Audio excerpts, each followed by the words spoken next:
Hello दोस्तों। अच्छा खाना खाने का शौक किस किस को है? भाई मुझे तो अच्छा खाना खाने का बहुत शौक है। मैं एक रियल फूडी हूँ और मुझे यकीन है कि आप सबको भी अच्छा खाना खाने का बहुत शौक होगा, क्योंकि मुझे लगता है कि बहुत सारे लोग फूडी है और उन्हें तरह तरह के व्यंजन का बहुत शौक है। लेकिन जब आप रेगुलरली अपने घर में खाना खा रहे हैं तो क्या आपको ऐसा फील होता है कि जो पॉजिटिविटी, जो वाइब्स आपको अपने खाने से आनी चाहिए, फूड से जो एनर्जी मिलनी चाहिए वो नहीं मिल रही है?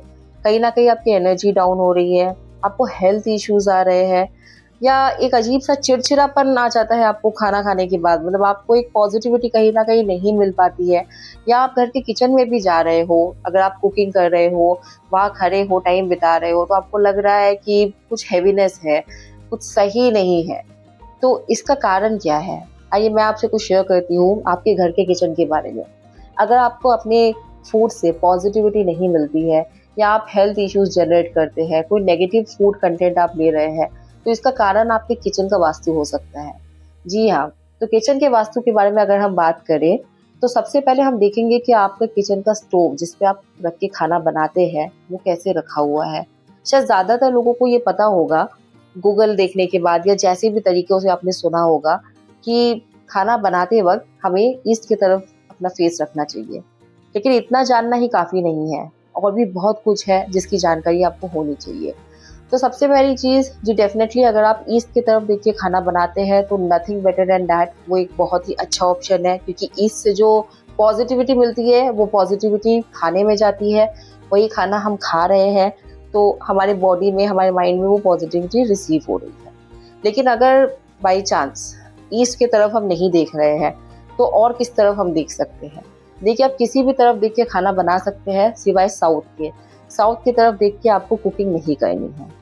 पॉइंट नंबर 2, आपका स्टोव कहाँ रखा हुआ है?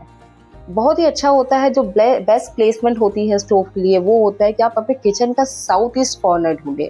अगर आप साउथ ईस्ट कॉर्नर में स्टोव को रखते हैं और ऑल्टरनेटली अगर साउथ ईस्ट में जगह नहीं है तो नॉर्थ वेस्ट में अपना स्टोव रखते हैं, तो वो बहुत ही अच्छा ऑप्शन है। लेकिन वहाँ भी आपको देखना है कि आपका कुकिंग डायरेक्शन कहाँ हो रहा है। अगर आप साउथ ईस्ट में अपने स्टोव को रखते हैं तो आपका कुकिंग डायरेक्शन साउथ नहीं होना चाहिए, ईस्ट ही होना चाहिए। सिमिलरली अगर आप नॉर्थ वेस्ट में रखते हैं तो कुकिंग डायरेक्शन नॉर्थ हो तो ज़्यादा बेटर है।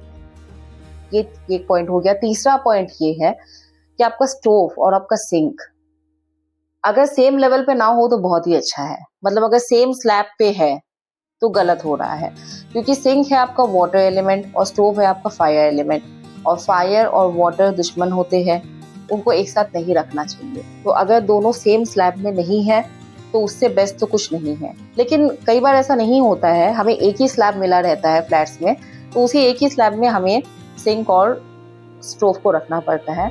तो वहाँ आप ध्यान रखिए कि आपका स्टोव और सिंक जो हो पास पास ना हो। मैंने कई घरों में देखा है कि दोनों बिल्कुल पास है, जहाँ आप खाना बना रहे हैं ठीक उसके बगल में आपका सिंक है, तो वो आग और पानी का जो एनर्जी है उसको मिक्स कर दे रहा है, उससे कॉन्ट्राडिक्शन होती है, उससे हेल्थ इश्यूज आने के बहुत हाई चांसेस होते हैं। तो कोशिश कीजिए अपना स्टोव और अपना सिंक कुछ मीटर्स के डिस्टेंस में रहे, कुछ फीट के डिस्टेंस में रहे, और सेम स्लैब में नहीं रहे। Nothing better than that. उसके साथ ही एक लास्ट पॉइंट शेयर कर रही हूँ, जहाँ आपके घर में जो भी कुकिंग कर रहा है, माँ, वाइफ, आपको या जो कोई भी कुकिंग कर रहा है, ध्यान रखिए कि आप जब कुकिंग कर रहे हैं आप किसी बीम के नीचे ना खड़े हो, क्योंकि ये मैंने पहले भी शेयर किया है कि बीम के नीचे खड़े होने से या बीम के नीचे खड़े होकर काम करने से नेगेटिविटी आती है ऊपर वाले फ्लोर्स की।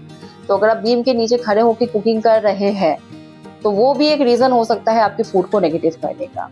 तो ये सारे पॉइंट्स चेक कीजिए, और ऐसे ही बहुत सारी चीज़ें हैं जो जानने की ज़रूरत है अपने किचन के वास्तु के लिए। ज़्यादा जानकारी के लिए मुझसे कॉन्टैक्ट कीजिए। Thank you.